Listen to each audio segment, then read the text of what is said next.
अचानक ही मैं प्रेग्नेंट हो गई। समझ में नहीं आ रहा था कि आखिर यह बच्चा मेरे पेट में कैसे आया।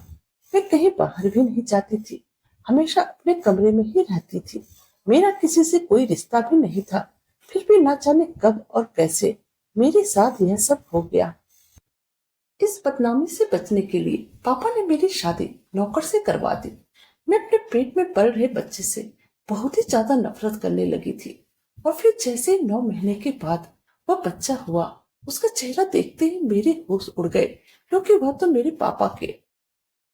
आज मैं जैसे ही थकी हारी कॉलेज से घर आई तो घर पे अचानक से पापा को देख के हैरान हो गई, क्योंकि पापा तो इस वक्त ऑफिस में रहते थे।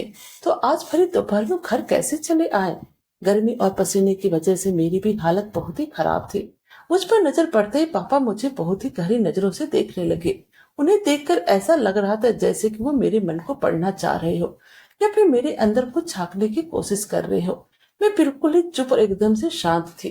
पापा मुझे देखते ही कहने लगे, आज तुम्हें कॉलेज से आने में इतनी देर क्यों हो गई।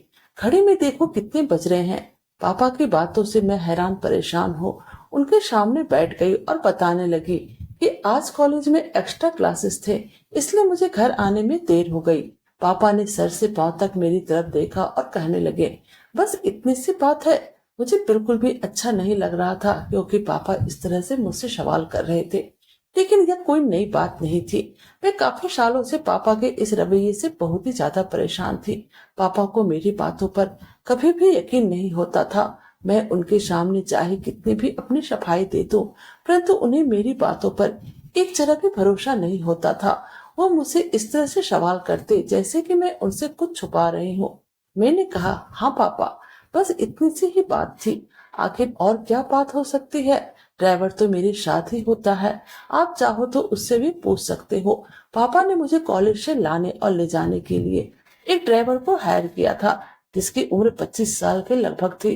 वह जवान लड़का था, उसका नाम आशीष था। पापा उस पर बहुत ही भरोसा करते थे, क्योंकि आशीष के पापा कई सालों से हम लोगों के यहाँ पर गाड़ी चला रहे थे। लेकिन अब उनकी उम्र हो जाने के कारण पापा ने यह काम आशीष को दे दिया था। पापा आशीष पर बहुत ही ज्यादा भरोसा करते थे। वह लोग बहुत ही शरीफ लोग थे। अभी तक का रिकॉर्ड था, ना ही कभी आशीष ने और ना ही उसके पापा ने कभी भी किसी तरह का कोई गलत काम पापा के अंदर में नौकरी करते हुए किया था। जब से मैंने कॉलेज आना जाना शुरू किया था, आशीष ही मुझे ले आने और ले जाने की जिम्मेदारी उठा रहा था। इतना यकीन दिलाने के बाद पापा को किसी तरह आज मेरी बातों पर भरोसा हुआ। फिर उन्होंने कहा, ठीक है, कमरे में जाओ और फ्रेश हो जाओ, और फिर साथ बैठकर खाना खाते हैं। मुझे अपने पापा के अंदाज बिल्कुल भी अच्छा नहीं लगा था। कहने को तो वह मेरे पापा थे, परंतु उन्होंने कभी भी मुझसे प्यार भरी बातें नहीं की थी, बल्कि हर वक्त मेरे साथ बहुत ही सख्ती से पेश आते थे। मेरी हर छोटी सी छोटी हरकतों पर उनकी नजर होती थी। रात में वो कई बार मेरे कमरे का चक्कर लगाते थे। पता नहीं क्यों पापा को मुझ पर भरोसा ही नहीं था। जब मेरा गुस्सा थोड़ा ठंडा हुआ तो मैं फ्रेश होकर बाहर खाने खाने डाइनिंग पर टेबल पर आकर बैठ गई। पापा की नजरें सिर्फ मेरी तरफ ही थी। उन्हें देखकर ऐसा लग रहा था जैसे वो मुझसे कुछ कहना चाहते हो। मैंने कई बार उनसे पूछा भी, आखिर क्या बात है, पर उन्होंने मेरी बातों का कोई भी जवाब नहीं दिया। जब से माँ इस दुनिया से गई थी, पापा ने ही मुझे पाल पोस कर बड़ा किया था। माँ की मौत के वक्त मेरी उम्र लगभग 10 साल थी और अब मेरी उम्र 18 साल हो रही थी। पापा हर वक्त मेरे साथ सख्ती से ही पेश आते। उनके इस रवैया से मैं अपने ही घर में कैदी की जैसा महसूस करने लगी थी। कॉलेज में मेरी एक दोस्त थी, जिसका नाम पल्लवी था, जिससे कि मेरी गहरी दोस्ती थी। कभी कभार मैं पल्लवी के घर भी उससे मिलने के लिए चली जाती थी। पल्लवी का एक भाई था, जिसका नाम विक्रम था। पल्लवी के साथ साथ अब मैं उसके भाई से भी बातें करने लगी थी, क्योंकि वह अक्सर मुझे पल्लवी के घर पर जाने के बाद मिल ही जाता था। कभी कभी विक्रम पल्लवी को कॉलेज छोड़ने के लिए आता, और उसकी नजर जब मुझ पर पड़ती तो वह मुझसे बातें करने के लिए कुछ देर रुक जाता था। विक्रम से बातें करने पर मुझे ऐसा लगता था जैसे वह मुझे पसंद करने लगा था। वह एक अच्छा लड़का था, उससे बातें करके मुझे भी अच्छा लगता था। लेकिन पापा के डर की वजह से मैं उससे दूर दूर ही रहती थी। एक दिन इसी तरह मैं, पल्लवी और विक्रम कॉलेज कैंपस में आपस में बातें कर रहे थे। अचानक से मेरे पापा वहां पर आ गए। उन्होंने विक्रम के साथ मुझे बातें करते हुए देख लिया। पापा कब मेरे कॉलेज में आए थे और कब से हमारी बातें सुन रहे थे यह तो मुझे नहीं पता, लेकिन उस दिन के बाद से मेरी जिंदगी में क्यामत आ गई। गुस्से में पापा ने मुझे गाड़ी में बिठाया और अपने साथ लेकर घर चले आए। उस दिन के बाद से पापा ने मेरा कॉलेज जाना भी बंद करवा दिया। मैंने पापा को कितना कहा कि पापा, जैसा आप समझ रहे हैं वैसा बिल्कुल भी नहीं है। मेरा विक्रम के साथ कोई भी रिश्ता नहीं है। हम लोग बस यूं ही बातें कर रहे थे। वो मेरी फ्रेंड पल्लवी का भाई है। मैंने पापा को लाख समझाने की कोशिश की, परंतु पापा ने मेरी एक ना सुनी और गुस्से में मुझसे कहने लगे, मैं अपनी इज्जत पर दाग लगते हुए नहीं देख सकता हूँ। तुमने मेरे भरोसे को तोड़ा है। तुम्हारी माँ के गुजरने के बाद मेरा हर दिन सिर्फ तुम्हारी फिक्र में ही गुजरा है। तुम्हें मैंने इतनी आजादी दी थी, लेकिन तुमने उसका गलत फायदा उठाया। आज तुमने मेरे चेहरे पर कालिक पोंछ दिया है। पापा के मन में जो जो बातें आ रही थी वो मुझे बस सुनाए ही जा रहे थे। मैंने रो रो कर पापा के आगे बहुत ही मिन्नतें की, लेकिन पापा मानने को ही तैयार नहीं थे। वो बस मुझे दोष दिए जा रहे थे। मेरा रोना धोना कुछ काम नहीं आया और फिर बिना किसी गुनाह के मेरी पढ़ाई बीच में ही अधूरी रह गई। जबकि विक्रम के साथ मेरा ऐसा कोई भी रिश्ता नहीं था कि पापा के सामने मुझे शर्मिंदा होना पड़ता या फिर पापा की इज्जत पर कोई आंच आ जाती। मैं घर में बंद होकर रह गई थी और हर वक्त खामोशी से अपने कमरे में पड़ी रहती थी। हमारे घर में पैसों रुपयों की कोई भी कमी नहीं थी, पर एक आजादी थी जिसके लिए मैं तरस रही थी। मेरे पापा को ही जब से मेरे ऊपर भरोसा नहीं था तो मैं गैरों से और क्या उम्मीद रखती। एक दिन मेरे पापा के दोस्त आकाश अंकल, जो कि मेरे पापा के उम्र के थे और उनके बिजनेस पार्टनर भी थे, हमारे घर आए। वो आते ही मेरी पढ़ाई के बारे में मुझसे पूछने लगे। मैंने रोते हुए सारी बात बता दी थी। आकाश अंकल अक्सर हमारे घर में आया जाया करते थे, इसलिए मुझे उनसे कोई झिझक नहीं थी। मैं अपने दिल की हर बात उन्हें आसानी से बता दिया करती थी। पर आकाश अंकल को जब मेरी पढ़ाई के बारे में पता चला तो वो मुझसे कहने लगे, तुम फिक्र मत करो, मैं तुम्हारे पापा से बात करके तुम्हारी पढ़ाई फिर से चालू करवा दूंगा। अंकल की बातें सुनकर मुझे थोड़ी तसल्ली महसूस हुई, क्योंकि पापा आकाश अंकल की हर बात को मानते थे। आकाश अंकल मौका देखकर किसी दिन पापा से यह बात कहते हैं। इससे पहले मेरी जिंदगी ने एक और नया मोड़ लिया। एक दिन रात के वक्त मैं गहरी नींद में सोई हुई थी कि तभी पापा अचानक से मेरे कमरे में आए और उसी वक्त संजोग से मेरे मोबाइल की घंटी भी बजने लगी। शायद किसी ने फोन किया था। मैं मोबाइल उठाती इससे पहले ही पापा ने ही मेरे मोबाइल को उठाया तो फोन पर विक्रम था। उसने मुझे यह पूछने के लिए फोन किया था कि उसे पता चला था कि उसकी वजह से ही मेरी पढ़ाई बंद करवा दी गई। यह बात मेरी सहेली ने अपने भाई विक्रम को बताया था। उसे अभी अभी यह बात पता चली थी, इसलिए वह अपने आप को मेरा गुनहगार समझ रहा था। तो उसने फौरन से मुझे फोन किया, लेकिन पापा ने उस फोन का भी गलत मतलब निकाल लिया। उन्हें लगा कि मेरा विक्रम के साथ वाकई कोई गहरा रिश्ता है। उस रात से लिया और मुझे कमरे से बाहर निकलने तक ले मना कर दिया। हर वक्त वो मेरे ऊपर पाबंदी करने लगे थे। अब मैं हर समय कमरे में ही बंद रहती थी। नौकर आकर खाना मेरे कमरे में रख जाता था, जिसे कि मैं खा लेती थी। और कभी कभार आकाश अंकल मुझसे मिलने के लिए कमरे में चले आते थे। वो मुझे समझाते हुए कहते थे, बस कुछ दिन और इंतजार कर लो, मैं तुम्हारे पापा को तुम्हारी पढ़ाई के लिए मना ही लूंगा। मुझे अब सिर्फ उन्हीं से उम्मीद थी। अभी इन सब बातों में 2 दिन भी नहीं गुजरे थे कि अचानक से मेरे पापा मेरे कमरे में आए और मुझसे कहने लगे, आज के बाद तुम मेरे कमरे में ही सोया करोगी। तुम्हें अकेले इस कमरे में रहने की कोई भी जरूरत नहीं है, क्योंकि मुझे तुम पर जरा भी भरोसा नहीं है। मैं जवान लड़की थी और मेरे लिए पापा के साथ सोना बहुत बड़ी शर्म की बात थी। मैंने पापा से कहा, मैं अपने ही कमरे में ठीक हूँ, मुझे आपके कमरे में नहीं सोना है। मेरी यह बात सुनकर पापा बहुत ही गुस्से में आ गए और कहने लगे, मुझे पता है कि तुम यह क्यों कह रही हो। आखिर रात के बाद कमरे में तुमसे मिलने के लिए कौन आता है। पापा की इस तरह की बातें सुनकर मेरी आंखों में आंसू आ गए। मैंने रोते हुए उनसे कहा, एक बार तो अपनी बेटी पर यकीन करें। पापा ने कहा, जितना भरोसा करना था मैंने कर लिया, पर आज के बाद तुम मेरे कमरे में ही सोया करोगी। उस दिन के बाद से पापा मुझे अपने कमरे में ही सुलाने लगे। पापा के कमरे में सोने के कारण मुझे सारी सारी रात जागकर ही गुजारनी पड़ती थी, क्योंकि पापा के कमरे में सोना मुझे अच्छा नहीं लगता था। सारी रात जागने की वजह से जब मैं सुबह अपने कमरे में जाती, पूरा दिन सोते हुए गुजारती थी। समय इसी तरह से कट रहे थे। आकाश अंकल ने अभी तक पापा से मेरी पढ़ाई के बारे में कोई भी बात नहीं की थी। अभी इन सब बातों को 3 महीने ही गुजरे थे कि अचानक से मेरी तबीयत खराब होने लगी। ऐसा लगता था कि मेरा सर भारी हो रहा है और मुझे चक्कर आ रहे हैं। पापा ने जैसे ही मेरी बिगड़ी हुई तबीयत देखी, उन्हें यकीन हो गया कि मैं प्रेग्नेंट हूँ। मेरी हालत देख पापा ने गुस्से में मुझसे कहा, देखा तुम्हारा गलत काम का नतीजा हमारे सामने आ ही गया। जिस बात का मुझे हमेशा डर लगता था, आज वह सच साबित हो ही गया। तुम सिर्फ लड़के से फोन पर बात ही नहीं करती थी, बल्कि रात के अंधेरे में उससे मिलती भी थी। तुमने हमारे खानदान की इज्जत मिट्टी में मिला दी। अब हम कहीं भी मुंह दिखाने के काबिल नहीं बचे। पापा की यह बातें सुनकर मेरे सर पर आसमान गिर गया था। समझ में नहीं आ रहा था कि यह सब कब और कैसे हुआ। पापा बदनामी के डर से ना तो मुझे अस्पताल ले जाना चाहते थे और ना ही मेरी किसी बातों पर यकीन कर रहे थे। यह सब होने के बाद पापा ने तुरंत फोन करके आशीष और आकाश अंकल को घर पर बुला लिए और फिर उन्होंने एक ऐसी खबर सुनाई जिसे सुनकर मैं शर्म के मारे जमीन में धंस गई।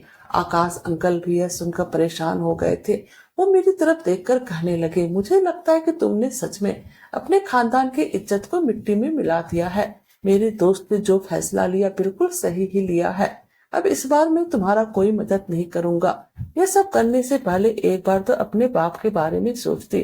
फिर आकाश अंकल ने मेरे पापा को मशवरा दिया, अगर तुम्हारी बेटी ने वाकई गलत काम किया है तो तुम जल्दी से जल्द ही रातें रात इसकी शादी करवा दो, ताकि इस बच्चे के पिता का नाम मिल जाए और तुम भी बदनामी से बच जाओ। मुझे आकाश अंकल से इस तरह की उम्मीद बिल्कुल भी नहीं थी। मुझे लगता था शायद वो मेरी बातों को समझेंगे। पापा और आकाश अंकल अभी ऐसी बातें कर ही रहे थे, तभी आशीष उन दोनों के लिए चाय बनाकर ले। आशीष को सामने देखते पापा ने अचानक से पूछ लिया, क्या तुम आशीष से शादी करोगी? पापा की यह बात सुनकर मैं सदमे में आ गई थी। समझ में नहीं आ रहा था आखिर पापा कैसे मेरी शादी एक नौकर से करवा सकते हैं, जबकि मैंने कोई गुनाह भी नहीं किया था और ना ही मैं प्रेग्नेंट थी। पापा की बात सुनकर आशीष मेरी तरफ देखकर हकलाते हुए बोला, साहब आप यह सब कैसी बातें कर रहे हैं? मैं काव्या मैम से शादी कैसे कर सकता हूँ? पापा ने आशीष को समझाते हुए कहा, अगर तुम काव्या से शादी कर लेते हो तो फिर तुम्हारी जिंदगी पूरी तरह से बदल जाएगी। तुम्हारे माँ बाप की सारी जरूरतें हम पूरा कर देंगे। तुम्हें किसी चीज की भी कोई दिक्कत नहीं होगी। बस सिर्फ तुम काव्या से शादी कर लो। पापा के इतना समझाने के बाद आशीष मुझसे शादी करने को तैयार हो गया था और फिर 1-2 दिन में ही मेरी और आशीष की शादी हो गई। मैं चाहकर भी शादी को मना न कर पाई। पापा ने आशीष को गिफ्ट में एक फ्लैट दिया और फिर शादी होने के बाद आशीष मुझे उस फ्लैट में लेकर आ गया। आशीष को मैंने अपने पति होने का हक बिल्कुल भी नहीं दिया था। हम और आशीष अलग अलग कमरे में रहते थे। मैं उससे जरूरत भर ही बातें करती थी।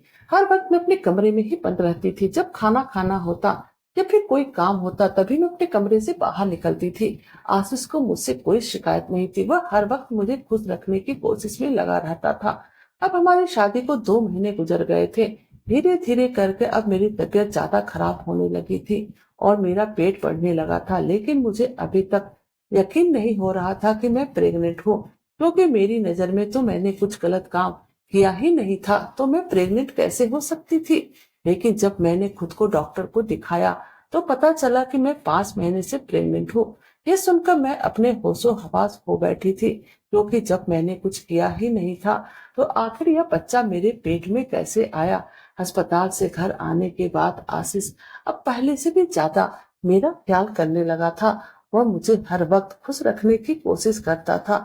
उसका इस तरह का प्यार देखकर शायद धीरे धीरे मुझे भी उससे प्यार हो गया था। क्योंकि पहली बार मैंने अपनी जिंदगी में ऐसा शख्स देखा था जो मेरी हर बात बिना किसी स्वार्थ को मानता था। वह हर वक्त मेरे आगे पीछे लगा रहता था। आशीष ने एक बार भी मुझसे मेरे पेट में पल रहे बच्चे के बारे में कोई सवाल नहीं किया था। वह बहुत ही निस्वार्थ और नेक दिल इंसान था। फिर जब से मुझे पता चला कि मैं 5 महीने के पेट से हूँ, तब मेरे दिलो दिमाग में हमेशा यह बात घूमने लगी थी कि हो ना हो, मेरे साथ जो कुछ भी हुआ वो मेरे पापा ने ही किया होगा। क्योंकि जब से बच्चा पेट में आया था, शादी से पहले तक 3 महीने हर रात मैंने पापा के कमरे में ही गुजारा था। मेरे दिन कुछ इसी सोच विचार के साथ गुजर रहा था। कुछ दिन बाद जब मेरा 9वां महीना पूरा हुआ और मेरे पेट में दर्द होने लगा, मुझे जल्दी से अस्पताल ले जाया गया।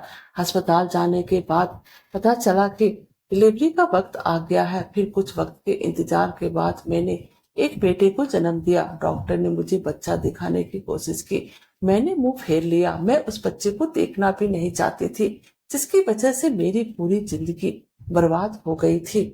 आशीष ने जब देखा कि मैं उस बच्चे से नफरत करती, उसने बच्चे को प्यार से गोद में ले लिया और उसे दुलार और प्यार करने लगा। अब आशीष की उस बच्चे का ख्याल रखने लगा था। हॉस्पिटल से छुट्टी होने के बाद हम घर आ गए। आशीष दिलो जान से मेरे और मेरे बच्चे का ख्याल कर रहा था। उसका ये अंदाज देखकर मैंने बड़ी ही हैरत से पूछा, आशीष कैसे तुम एक नाजायज बच्चे को इतना प्यार से अपना सकते हो, जबकि तुम्हें भी पता है यह बच्चा तुम्हारा नहीं है। मेरी बात सुनकर वह कुछ देर के लिए खामोश हो गया और फिर कहने लगा, काव्या, मैं आपसे बहुत ही प्यार करता हूँ और आपसे जुड़ी हर चीज मुझे बहुत ही प्यारी है। यह बच्चा आपने पैदा किया है, इसलिए मुझे यह बच्चा उतना ही प्यारा है जितना कि आप। उसके मुंह से अपने प्यार का इस तरह का इजहार सुनकर मैं दंग रह गई थी। बच्चे को पैदा हुए महीनों होने वाले थे, लेकिन अब तक मैंने बच्चे को गोद में नहीं उठाया था। आशीष से बच्चे का दिन रात ख्याल रखते थे। मैं सिर्फ अपने कमरे में बंद होकर अपनी बदनसीबी पर रोती रहती थी। मैं उस बच्चे को हरगिज अपनाना नहीं चाहती थी। एक दिन मैं अपने कमरे में बैठे हुए रो रही थी। उसी वक्त आशीष मेरे पास आए और मुझसे कहने लगा, काव्या जी, मुझे आपका दुख देखा नहीं जा रहा है। क्या आपको जानना है कि बच्चा किसका है? उसके मुंह से बात सुनकर मैं हैरत भरे अंदाज में उसे देखने लगी थी। फिर आशीष ने कहा, मैं आपको सब कुछ बताऊंगा, पर इसके लिए आपको मुझसे वादा करना होगा। मैंने कहा, मुझे जल्दी से बताओ।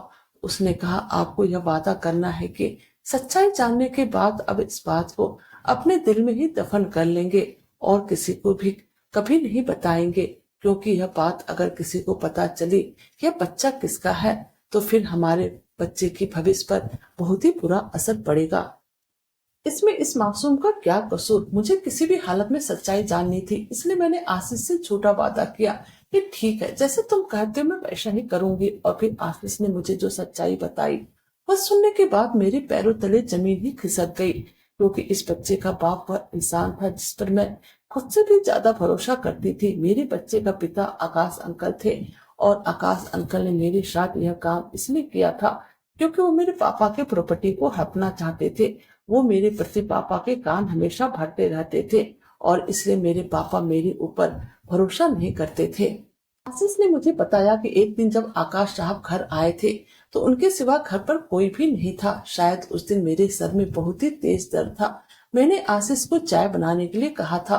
तभी अचानक आकाश आया और वह किचन में चाय बनाते हुए आशीष को देखकर पूछने लगा, किसके लिए चाय बना रहे हो? जब उसे पता चला कि आशीष मेरे लिए चाय बना रहा है, तो उसने किसी बहाने से उसको जरूरी काम के लिए बाहर भेज दिया और बोला, तुम जाओ और वह काम करके आओ, मैं काव्या को चाय दे दूंगा। आशीष ने जब यह बात मुझे बताई तो मुझे याद आया था कि उस दिन आकाश चाय लेकर आए थे। मुझे क्या पता था कि पिता समान होने के बावजूद वह मेरे साथ ऐसा करेंगे। मैंने उसके हाथों से चाय लेकर पी ली थी और चाय पीते ही मुझे नींद आ गई थी। नींद नहीं बल्कि मैं बेहोश हो गई थी। आशीष ने बताया कि उसे पता नहीं क्यों कुछ अनहोनी का अंदेशा हो गया था, इसलिए जल्दी से काम निपटा कर आया। पर जब तक मैं आया तब तक आकाश काम कर चुका था और आपके कमरे से निकलते हुए अपने शर्ट के बटन बंद कर रहा था। फिर वो अपने घर चला गया। तब से मैं आकाश और आपके पापा की बातों पर ध्यान देने लगा। ज्यादातर आकाश आपके बारे में आपके पापा को भड़काते ही रहते थे। मैं चाहता तो वह सारी बात आपको और आपके पापा को बता सकता था, लेकिन मुझे पता था कि मुझ नौकर की बातों पर कौन भरोसा करेगा, इसलिए मैं चुप रहा। परंतु आपके पापा जब आप पर शक्ति करते थे मुझे बहुत ही बुरा लगता था। काव्या, भले ही मैं आपके घर का नौकर या ड्राइवर था, पर आपके साथ ऐसा होता हुआ देख मेरा दिल तड़प उठता था।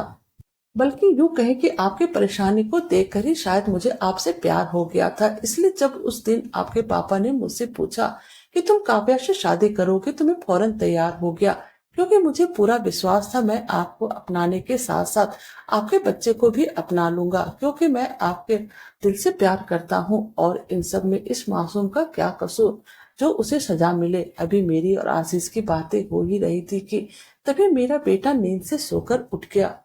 उसकी आंखें खुल गई और रोने लगा। आशीष ने जबरदस्ती मेरे बेटे को मेरे गोद में डाल दिया। यह देखकर मेरी ममता तड़प उठी और मैंने उसे सीने से लगा लिया और फूट फूट कर रोने लगी। मैंने आशीष से कहा, आशीष, जैसे मैंने तुमसे वादा किया था कि मैं यह बात किसी को नहीं बताऊंगी, वैसे तुम मुझसे एक वादा करो कि आकाश की इस घिनौनी हरकत के बारे में पापा को बताओगे, ताकि उन्हें भी पता चले कि उनकी बेटी के साथ यह पाप करने वाला कौन है। आज तक जो वो मेरे पर शक करते आ रहे थे कि उनकी बेटी गलत है, उनकी बेटी गलत नहीं है, बल्कि उनका सबसे विश्वासी दोस्त ही उन्हें सबसे बड़ा धोखा दिया है, जिस पर वो खुद से ज्यादा भरोसा करते थे। फिर आशीष बोले कि अगर आपके पापा ने यह बात किसी को बता दिया तो। मैंने आशीष से कहा, पापा यह बात किसी को नहीं बताएंगे, मैं पापा को समझा लूंगी, अपने लिए ना सही अपने बच्चे के लिए। बस यह बात मैं उन्हें इसलिए बताना चाहती हूँ, उन्हें भी सच्चाई का पता चले। आशीष ने उसी वक्त फोन करके पापा को बुलाया और सारी सच्चाई बता दिया। पापा को जब यह बात पता चली तो वो मेरे सामने हाथ जोड़कर फूट फूट कर रोने लगे और कहने लगे, काव्या बेटा, मुझे माफ कर दो, मैंने तुम पर भरोसा न करके बहुत बड़ी गलती किया। और अब अगर इस बच्चे के भविष्य की बात ना होती, मैं अभी और इसी वक्त आकाश को जेल भिजवा देता। फिर उसी दिन पापा मुझे आशीष को लेकर अपने घर चले आया। आकाश से सारे रिश्ते नाते तोड़ दिए। हमने और आशीष ने एक दूसरे से वादा किया कि हम गैरों से ज्यादा अपने बच्चों की बातें सुनेंगे, क्योंकि जो मेरे पापा ने मेरे साथ किया कोई भी पेरेंट्स अपने बच्चों के साथ ना करे। क्योंकि अगर मेरे पापा मुझ पर भरोसा किए होते तो आज मुझे ये सब देखना ना पड़ता। दोस्तों, कहानी कैसी लगी प्लीज कमेंट कीजिएगा। हमारे चैनल पर नए हैं तो वीडियो को लाइक, सब्सक्राइब और शेयर कीजिएगा। Thank you.